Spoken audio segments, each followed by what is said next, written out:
personal financial success. Now, your vision is very simple. What is your vision for your family and your lifestyle? You know, in other words, what's your number? Because if you're just working random, then how are we going to work, right? You know, an architect would never build a random house.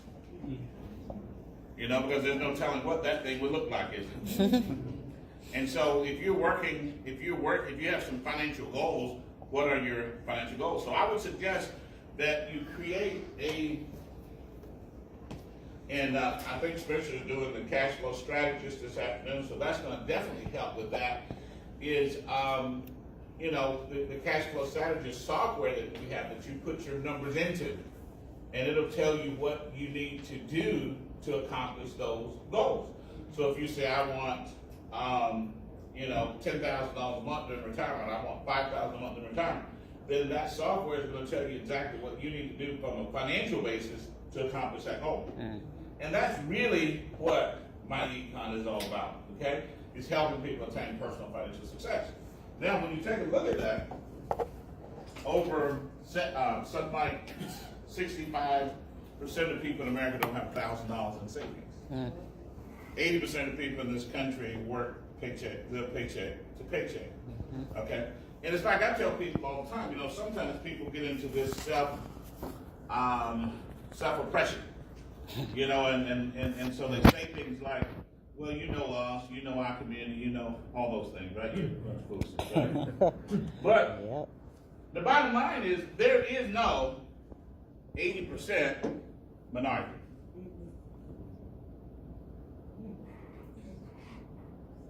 So if 80% of America live paycheck to paycheck, guess what? African Americans are 11% of the country. So when people say statements like, well, you know, all the white folks, they doing this, you know, they doing that.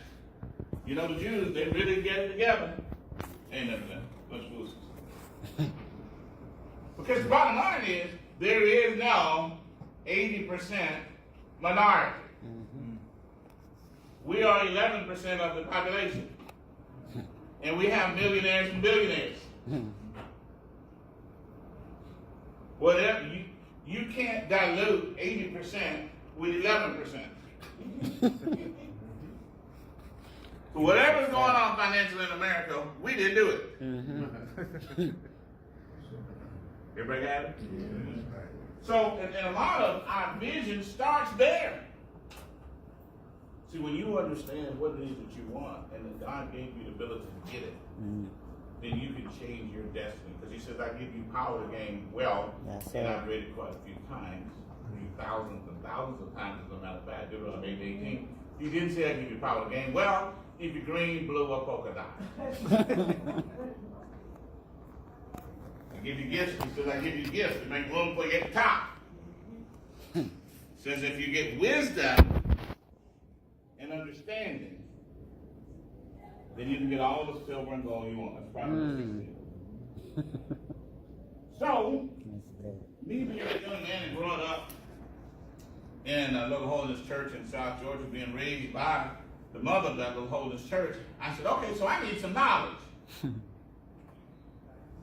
Because God said that we need, he said, if you have wisdom and understanding, you get all the silver and gold you want. And I didn't have any silver or gold. I was poor. So I learned about finance and money. And that's why we have trainings. See, you can't become a multimillionaire and not know anything about what we do. You can't say to yourself, well, I'm just not going to learn finances. See, I'm just going to invite people and I'm going to become a millionaire. Because you're not going to become a millionaire that way. You're going to have to learn about finances to become a millionaire. That's just the way it works. You know? I mean, even the Word of God itself, God tells us to study to show ourselves approved. You know? And so we're going to have to get, you know, I used to kid with my mom all the time. Because, you know, some people confuse a degree in education. And so my mom, she only had like an 8th grade, She only got through 8th grade through school. And so she said, boy, you know I don't have no education. I said, that's not true. And so I'd always kid with her. And so she would keep disagreeing with me. And so we'd always have fun like this when she got older. And I said, well, what you have to do to bake a cake? So she'd tell me. I said, well, I don't know anybody cook pound cakes any better than you. And she said, yeah, I'm pretty good at that. I said, well, no, you have knowledge of baking. That's right. See, everybody on earth has knowledge of something. That's right. Because education and knowledge is subject specific. If you need a doctor, a lawyer can't help you. If you need a lawyer, a doctor can't help you. Okay? So what happens is we have to get a financial education if we want to grow financially, don't we? Okay? And so that's one of the things that's going to help us grow in my econ is getting a financial education. So when they're speaking on CNN or CBN or Bloomberg or whatever, in my econ, you're going to learn the terminology. You're going to see that they're not real smart. They're just exposed. Okay? There's nothing complex about finances at all. You know? In other words, see, anything that you're exposed to, you learn, right? And sometimes people like to think that because they were exposed to something that you were not exposed to, then they want people to think they're real smart, right? But it's not true, is it? No, it's just exposure. And so that's what we do. You know, is we take the time to make sure that everybody gets exposed to detailed financial information. We can't build wealth by motivation only. Yeah. You know, you see so many people, they want to just be excited, be motivated, and the finances are going to come, but then work their way. Right. No, we got to have specific knowledge. If you want a cake, you got to know how to bake. Just because there are plenty of people in this world that have PhDs in medicine and they cannot bake a cake. That's fact, right? Yes, sir. And so that's what I'd always go with my mom. I'd always talk to my mom about that. I'd always talk to her about that. And then I proved to her that it was factual. Because my mom lived to be almost 90, so she she passed a couple of years ago, she had 11 kids. Something like, I can't remember, she knows it better than I do. Something like 38 grandkids and 76 grandkids. I don't know what she's named all. You let go down this ladder like this is an all-day business. And so when I was in my early 50s, and I had kids and a couple of young grandkids, I would trick her. So I would start talking about kids. And before I could start talk for 2 minutes, she said, boy, shut up. You don't know nothing about kids. And she started telling me about all of her kids and grandkids and great-grandkids. I said, see, I told you you had knowledge. You see, so my point here is this. When you get knowledge on a specific subject, you get confidence. That's true. And so you have to learn finances to the point that you get confidence. See, my mom would tell the doctor about children, because that's something that she had knowledge of, and so she had confidence. Does that make sense? Yeah. See, when somebody has confidence on a topic, when they have knowledge on a specific topic, their posture changes, doesn't it? The posture changes, you see? Because now they're not just going to accept anything that anybody says. Does that make sense? And one of the things that's happened in this country is that the financial services industry created a bunch of terminology to trick people and make them feel inferior so they can take advantage of it. Let me give you an example of what we started, okay? So, when a financial institution, a company, or a bank, anybody, when they want to borrow money, they issue bonds, right? Which is, today they do it electronically, but back in the day, there was a piece of paper looked very similar to a dollar bill, had a contract, had three things on it. Had the maturity date, that's the date that you have to pay the money back. The interest rate, that's the interest that you pay. Okay, and the face amount, which was $1,000.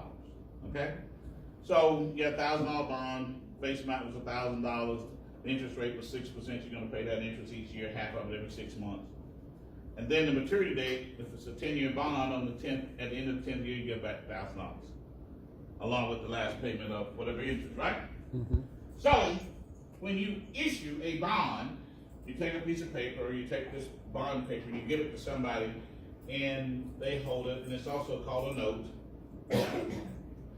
And so they give you their money, and now you're using their money. They call that buying a bond, right? That's getting a loan.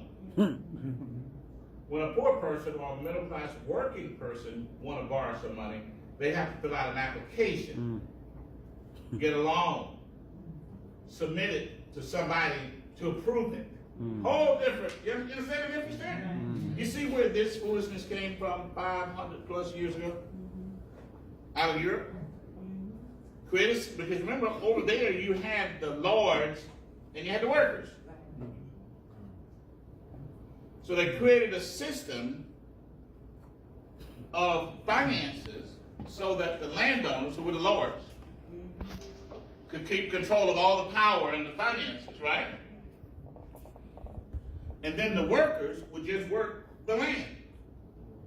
And when the landowners and the lords went broke and they needed to borrow some money, rather than say, I need a loan, and be down there with the workers, they said, we're going to issue bonds.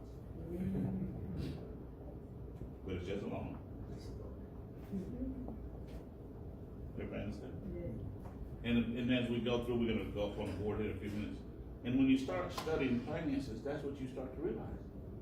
It's a game that's been created to make people feel inferior. And if somebody feels inferior, they can't perform in a high manner. Just think about it. The next time you're in an environment on something that you're not familiar with, even if it's something as simple as travel, you're on the road and you're in a city, you don't know anything about the city, you feel a little inferior, maybe a little frustrated because like, I don't know where I'm going. Whereas when you're going home, I got this, right? That's right. Everybody understand? And that's what our finances is. And so you want to set your goal as to what you want to be. You said, okay, well, I want 10,000 a month, I want 50,000 a month, I want whatever. And then you need about 10 times that much in your investment account to be able to generate that and build those assets. Does that make sense? And so that's the first step in my econ, is getting a vision. Now, I see helping 1 million people attain personal financial success. Help 1 million people get in a position that they can actually be able